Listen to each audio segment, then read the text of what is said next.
Okay, we're going to get started here. Welcome to the webinar on workplace data science. My name is Ari Kepnes. I'm the Director of Market Research here at Density, and I'm joined by Sean. Sean's our Senior Data Scientist. We're excited to share with you some of the groundbreaking kind of findings in the space with workplace data science. Today's agenda is we're going to talk a little bit about Density, our company, and where we're based out of and what we do. And then we're going to go into a report, a workplace utilization report findings. And that's going to be a framework for us to think about how data science and space utilization data is changing how we think about space planning, workplace design, and the workplace at large. Then we're going to talk about the specific kind of tools that are available in terms of integrations and software, both in terms of how Density integrates into other systems, and then also an interactive demo of the analytics tools, and take your questions at the end. On that note, please know that there is a Q&A that should be at the bottom of the top of your screen that you can press at any time during this and ask a question. You can do so either anonymously or not. At the end of our 20 minutes of this presentation, we'll then be taking your questions. So thank you, and let's get started here. We are Density. Our focus is to improve how corporate real estate and commercial real estate and other buildings operate and drive efficiency, security, and the occupant experience, all of those things using data. And we were founded in 2014. We have previous alum from NASA, Genentech, Microsoft, Apple, and Stanford, and we all got together to really want to understand, what is it that a building should tell you? What is it that you should actually know about how the physical world operates, and what data is needed to do that? And we were kind of started back over in Syracuse, where I'm from actually, but we manufacture and have a facility out there, and we're based in San Francisco. Here are some of the different companies that we work with. We work with large Fortune 500 companies. We work across industries. So we work with workplaces, as I mentioned, but we also work in hospitality, lounges, some retail, and really different kind of use cases for enabling how spaces operate. Today, we're going to talk mostly about workplace and the data therein. So a little bit about Density before we dive into this data. We build the most advanced people counting sensor. And on that note, it is not a camera. We do not have any optical lenses there. It's all using depth data. So it's actually tracking in real time how many people are entering or exiting a space accurately and anonymously. And it's designed to be able to measure the utilization and occupancy in real time metrics and integrate into those systems in real time. And so it's a modern analytics and infrastructure for physical space. We're accurate, anonymous, and real time. And we'll talk about that a little bit later, but let's dive in here to workplace data science. So some of the approach that it's gonna provide the framework for this context is that we did a workplace utilization index, meaning we looked at over 11,000 hours of data across 60 locations, our customer locations, and we wanted to understand a very seemingly simple question, which is, how do people meet? And that's important today because offices and workplaces should be designed both for individual, but then also for collaborative and meetings that happen every day. And so we wanted to understand, what are some of those patterns of use? How is that changing over time? And so we looked at tons of different data across conference rooms and meeting rooms to understand what are some of the patterns therein. Now, the quick caveat on that, it's a really demonstration not of how everyone is using their offices, but a demonstration of what value you can derive when you start measuring your own utilization, or collecting your own data in your own workplaces. You can download the report right here, and we'll be sending it around after with this recording, density.io 2019-index. And it was published in Work Design, and just a quick welcome to people specifically from Work Design. Those subscribers, we're happy to have you on this webinar and would love to continue the conversation, but please feel free to download that. So let's look at some of the findings that we saw. They help us think about how to look at data. So a few key findings from the report that we'd like to pull out and focus on today are, first, right off the bat, we wanted to know, how are people meeting? What group sizes are they meeting in? So looking at all of those thousands of hours of meeting, we discovered that a surprising number of people are using these conference rooms and meeting spaces for just one person. We see a long tail here. Of course, some meetings go into 20, 25 people. You can probably name those off the top of your head. Those are all hands. Those are big sales meetings. Those are special events that happen infrequently. But what we saw here was a lot of meetings are fewer than 5 people, and a surprising number are just one person. We think that's a telltale sign of the modern office. Folks need somewhere quiet to go and collaborate alone with others on the internet, to do maybe listen to a webinar like this, to talk to folks on the phone. They need somewhere they can go off and do that work that isn't an open office or a larger collaboration space. Second, we looked at if we group these occupancies into 1, 2 to 4 people, 5 to 6 people, and so on, how long are they occupying these rooms? Do we see the same trend there?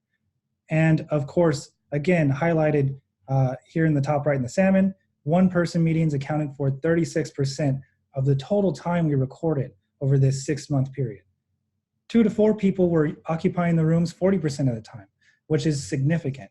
This tells us that we have to accommodate folks that want to meet in very small groups, all the way down to single-person phone booths and so on, as well as accommodate the infrequent, very large meetings as well. We still need boardrooms, but it seems as though people are meeting in smaller groups than ever.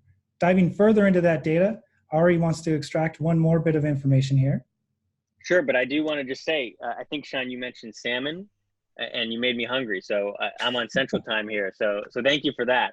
But yeah, we also looked at what do those meeting groups, how do they correlate to the meeting room sizes? And we found that, some of these large rooms, we specifically here, we were looking at the largest rooms meant for over 13 people. They really didn't get more than half full at any given time, only under very specific times over the course of those 6 to 12 months. So what this tells us is it's not just important to just understand how do people meet or how do people collaborate and when are they using different resources you have, but you also want to look at how does this match to the spaces that you have. So what does this all mean? Why is this important? Well, we actually we did a workshop with some of the leaders in our field who were on the actual corporate real estate and workplace teams. We brought together over 30 experts from companies like Verizon, Intuit, PayPal, Intel, PwC. And at one of the industry events here, we brought this data to them and we said, okay, what does this mean to you? And what do you think is happening? And they said, well, when we look at this type of data and we collected our own organizations, here are some of the narratives that are coming into play.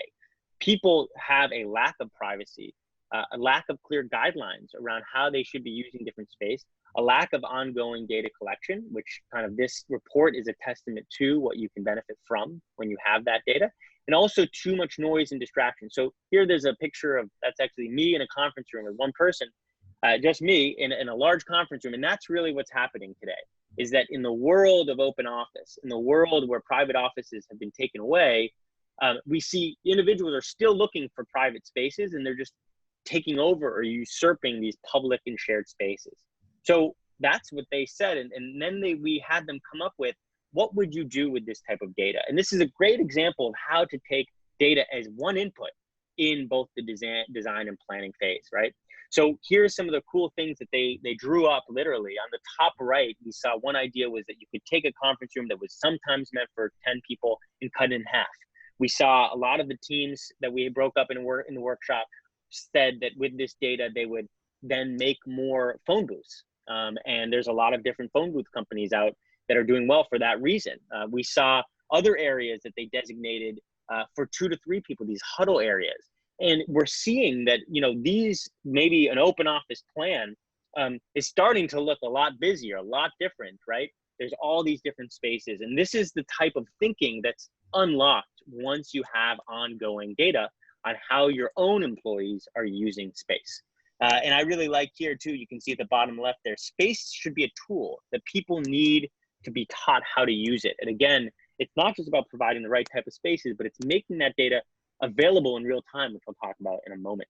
So what we kind of came up with was a look at across all of those different perspectives, what are some of the heuristics or some of the standards that are developing? And again, these have to be tailored to your own organization, but with data, you can start to understand things like meeting room standards. Well, now that we know so many people are spending time in large conference rooms, just one person, maybe that means for every for every 3 conference rooms you have, for every 4 conference rooms you have for 2 to 4 people, you should have 3 phone booths or 3 one-person quiet areas. Could be a library, could be a section there. Or you should build out these larger areas for 10 to 12 people. But if you do, make sure that you can cut it in half and have some flexible and modular space. And so these are some of the ideas that are really changing, applying a data science framework to space planning. At a very kind of, some ways simple, but in some ways really intensely insightful in terms of how you can unlock some of this data. So what does this look like in terms of ongoing data collection? Well, what this means is that density, for example, we will take this type of data and we get to it by integrating into these real-time systems. So in real time, you can get data from, let's say it's Onlook calendars or Team, Condeco, all of these different integrations of how meeting rooms are being booked, and then compare it to how they're actually being used, which means you'll actually know with certainty how a room's being used. So on the next slide here, this is a breakdown of, you see in the middle there, one of the companies here, I think this is actually a look at similar to what we talked about before, but on an individual company level, they were seeing that groups of 2 are meeting there most often in that room. And those type of insights help you change an A/B test in some ways, we'll talk about in a moment, spaces for your needs. So Sean, why don't you help us understand, maybe zoom out and how this could work in terms of a analytics tool to get a sense for how you're using space and putting that data science to work. Sure. So in addition to the kind of static charts that are updated every day that you just showed us, we also are going to offer a powerful new tool for organizations to explore their data interactively. This launches on the 23rd. That's under 2 weeks from now. Super excited for everyone to share this. Right now it's in the demo phase and we're testing it out at various sites. So I'm going to start off with the blank report here, and I'm just going to go ahead and add some space by function. I could also search through a hierarchy to look at individual floors or buildings or campuses. We have offices all over the world here in this example organization. But just to narrow it right down, I'm going to add meeting rooms and conference rooms by function. Looking at the last 90 days, I can see their utilization numbers. This is broken out by day, how utilized these rooms were. I can also look at occupancy numbers based on, these are the absolute values instead of a percentage occupied relative to their maximum occupancy. This is just exactly how many people were in that room that day at its max point. I can zoom way in. I can look at 1 week or 1 day, whatever time scale I like. I can also look at, let's say, last 7 days, down to the hour, down to the 15-minute. We've even experimented with some shorter time periods. This can be a little overwhelming. You see I have not that many spaces selected, and it's already pretty intense. But it's totally flexible. It's up to me to explore and dive into the data and look for trends and specific events. In fact, let me add our large event space here and look at the last 30 days. I think, maybe 90 days. I think this large event space had a huge event. We hosted over 100 people. There it is. We had 106 people total in the Central Park giant meeting room. Of course, it can house up to 120 people. So that's only about 88% utilized overall. So we have different ways of viewing the data: visits, occupancy, utilization, all different time scales. And we can extract and find some really interesting stories and deliver ongoing value here. I have a saved report here where I compare a conference room called 2A that was extremely busy and overutilized. It houses 6 folks. It has 6 actual seats in it. So we were a little surprised to see 8 or 9 people in there day to day, and it was regularly being totally booked, totally used well into the afternoon, 7 or 8 o'clock at night. Wow, that's a lot of folks coming in. Its utilization was regularly over 100%. So to address that, starting last Thursday, an office right next door to it became available. We added a TV, rearranged the furniture, made it into a small conference room that easily sits 4 or 5 folks. Since Thursday, we see that conference room 2A already has lower utilization. It's regularly used throughout the whole day, but it's also available for bookings. That's the sweet spot for us. One of the 2 rooms seems to always be available now. No one comes in over the weekend except for the cleaning crew, of course. And then this week so far, I'm going to keep an eye on it. I'm going to check on this every day. I can come in every few minutes if I become a little OCD about it. But I can make sure that we see a nice balance being struck here with that new space we just added. This is just one of the many use cases. You can imagine, I'm sure, many others that are very specific to different organization types. That's just a tiny slice, a tiny piece of what's coming with analytics and our other real-time tools. Ari, back to you. Why density? Sure. I just want to piggyback on one thing that you said, and then we'll talk about this specifically, which is pretty interesting. So why does any of this matter? Well, there is always this tension between wanting to provide a great experience and giving employees everything that they need, or giving the occupant everything they need. But then there's also this drive towards efficiency. And to be able to reconcile the need to be cost efficient, but also aware of not having too much waste, but also understand human needs, that's something where data really plays in. And that's where we're seeing this in general. So when we start to talk about spaces as a way that they can actually perform, we're talking about, do they support human needs? Do they have waste? And these are just many ways to slice and dice that question. So why density for collecting this data? The question is, if we've had different sensors and cameras around for so long, why is it just getting now before we were actually able to do this? And the reason is, until now, we've never been able to collect ongoing understanding of how spaces are being used accurately. So an accurate understanding of how spaces are being used, how many people are entering and exiting a space, and also respecting people's privacy. There's so many conversations happening right now about what should buildings know? What shouldn't buildings know? Should there be cameras in every area of a building?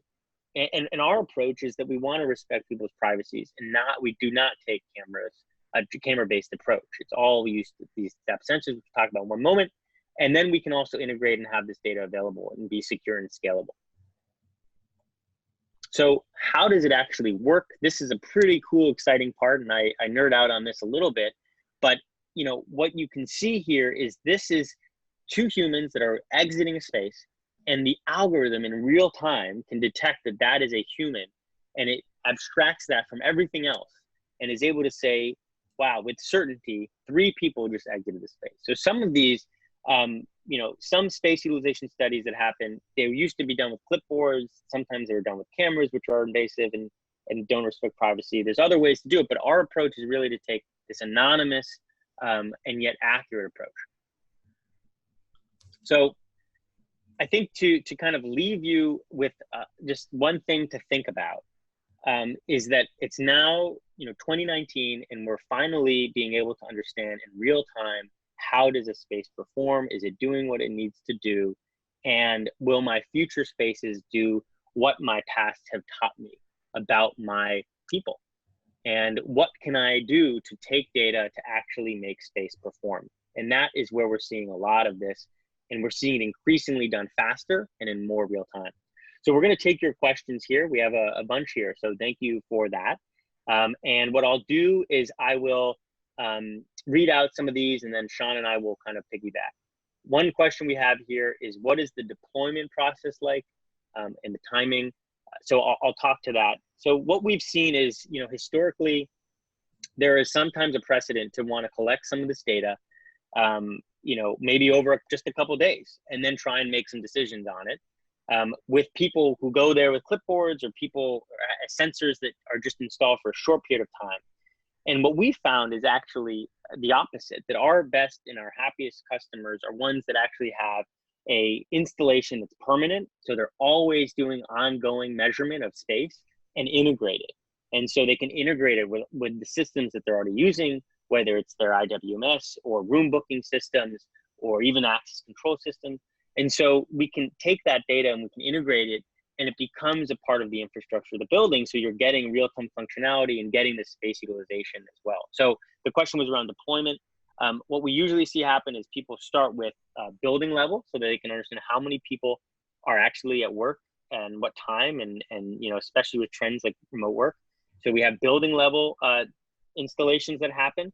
And then we have, they usually move to specific areas they want to know. So conference rooms, and then sometimes even floor level. So we can understand, how is a floor being used in aggregate, and understand in real time. So we're seeing, as all of these trends emerge, remote work, activity-based working, hoteling, you need data on how space is being used, and you need it increasingly faster and for longer period of times in different ways. So that's one question here.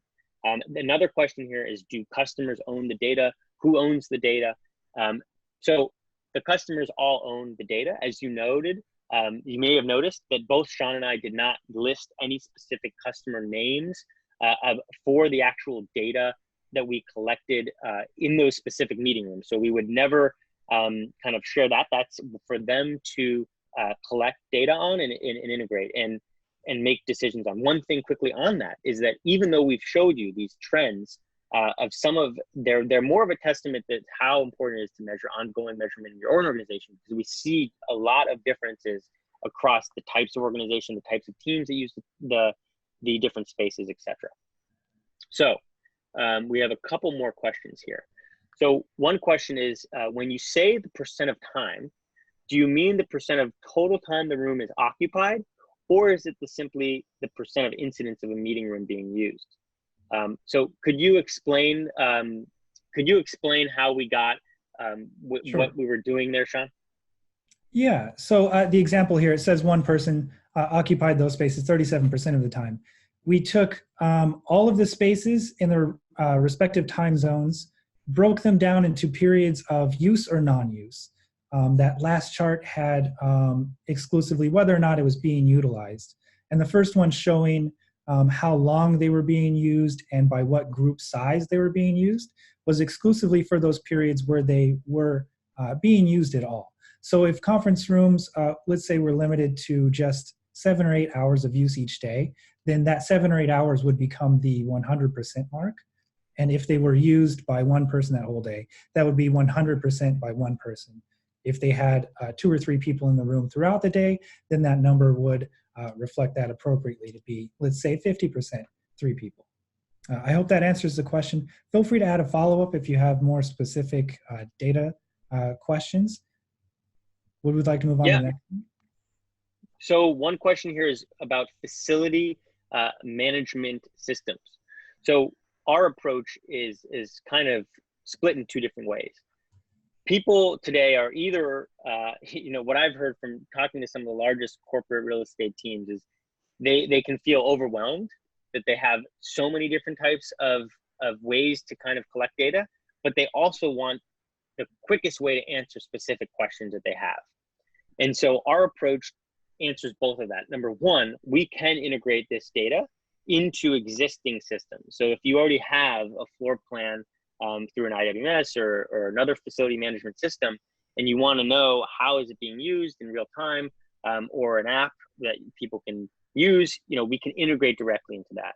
But then on the other hand, as Sean has shown, we can also have these analytics that allow you to get a large scale perspective on how these different spaces are performing.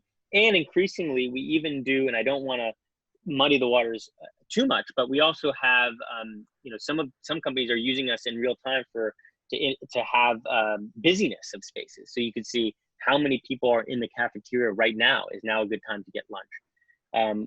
So that's a little bit different, but that's really, again, using data scientists to really help with space utilization over time, but also in real time. Because if you have that data at your fingertips, when you're an employee, you can make decisions, and that improves, in effect, how space is used.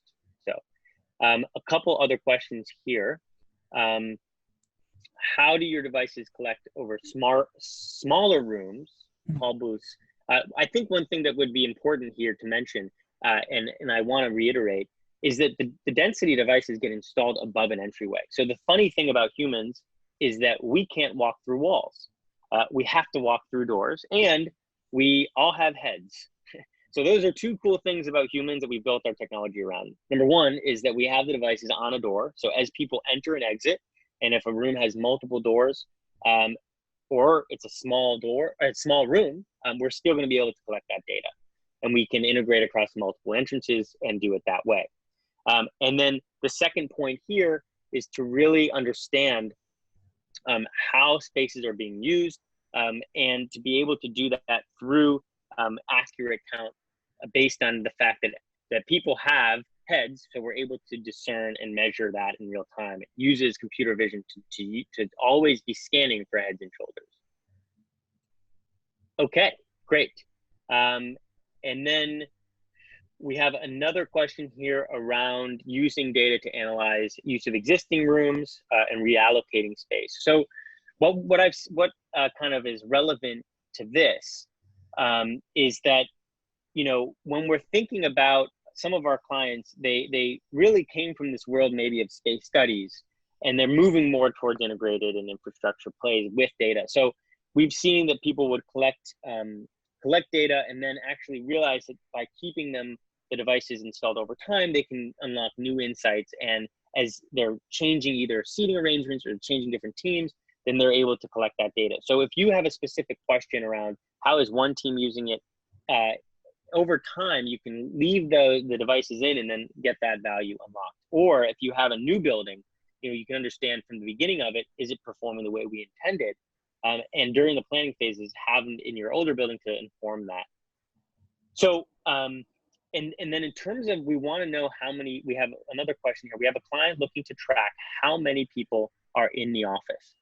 So again, the way that we would want to do that would be, we would actually put these on the entrances to the building, or if you don't have a whole building, you just have a floor, you could actually do it from the elevator bay, the threshold into the space. And then we would be able to count in real time how many people are there. And so that's definitely a use case. You know, at the end of the day, there's two things that I'm hearing that I think are really important. Number one is people don't show up to work every day, and people say that they're in places that they're not always. So the first step is let's collect data on how are people doing that. And then the second thing is kind of understanding how do we optimize it for their needs, both in real time and then over time. So I think those are some of the questions here. Great questions. We've answered already 8 questions here. But you know, one thing that I would just say in our wrap up here is that there is a lot of changes happening with workplaces, not just co-working, which we're working a lot in that space, by the way, but also there's all these trends towards hoteling, and they require a lot of change management. So when you think about that, you're gonna do something like change how you're restructuring how people are going to be using the space, you need data to inform that. And the worst thing to do that we've seen, and we've actually heard this firsthand, is not only are we going to take away your desk and give you a non-designated desk, but we're going to put cameras above your workstation, so that you now feel that Big Brother is watching and I don't have a home, so I might as well work from home. And so there's a lot of things that are happening today in workplace that require anonymous, ongoing, real-time count and integrating into the systems and the planning that you use. So whether it's the spaces that you're trying to operate, the services that you're trying to keep going, or the systems that you have in place, real-time live count can integrate and inform and ultimately improve all of those systems. So on that note, please feel free to follow up. We have our email there at the bottom of sales@density.io, and you can always just mention you have a question for Sean, you have a question for Ari. And I think this is a big wild west in some ways, right? There's a lot of changes happening in terms of how space is being used. And we're kind of at the forefront here of all trying to understand collectively what's going to happen and how does trends like data science and trends like AI, how are they actually going to help make space better? So on that note, thank you for listening to me. And that's a favor, so thanks. And also to Sean, I would listen to you anytime, so thank you for that. And again, please feel free to reach out, and we want to be helpful as you're navigating this wild west. So thank you so much.